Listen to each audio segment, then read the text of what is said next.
Un truc qui me fait marrer, c'est sur mes TikTok, là, maintenant, de plus en plus, il y a des gens qui commentent, je pense que toi, t'as la même chose. Ah, ce mec, il a toujours un avis sur tout. Et en fait, c'est vrai que au final, les TikTok qui partent viral, en général, c'est quand tu donnes ton opinion sur un truc. Et en fait, il y a beaucoup de gens qui vont voir ma gueule ou voir notre gueule sur les réseaux et on est en train de critiquer un truc ou donner un avis un peu provocateur sur quelque chose. Et j'ai l'impression qu'il y a pas mal de gens qui aiment pas ça parce que ça donne un peu le côté donneur de leçons. Mais au final, on est juste en train de faire un podcast où je suis juste en train justement de répondre aux questions de quelqu'un. Ouais. Donc oui, je vais donner des leçons, mais on me les a demandées en fait. Je passe pas ma journée à t'obliger à suivre ce que je dis. Quoi. Et après, c'est l'algorithme qui distribue. T'imagines si on faisait un concept, on va chez les gens. Ils ont rien demandé. Et tu on rentre dans leur baraque. Au final, c'est ça, t'es sur TikTok, t'as rien demandé et t'as. Oui, alors qu'est-ce que tu fais dans ta vie là? C'est ta faute, faut que tu te bouges le cul.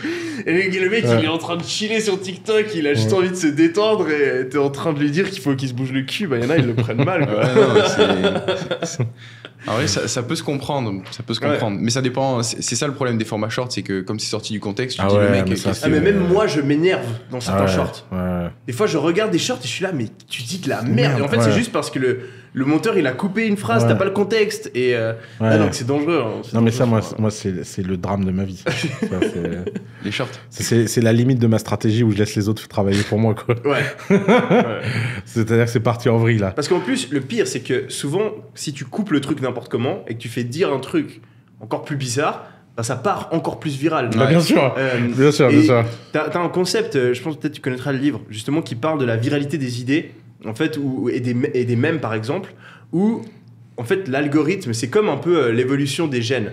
Donc, tu vas avoir une certaine idée, un certain mème, un certain short qui va partir, et en fait, les gens vont le reprendre, vont le remodifier, et celui qui est le plus viral, c'est celui qui va se propager le plus et celui qu'on va voir.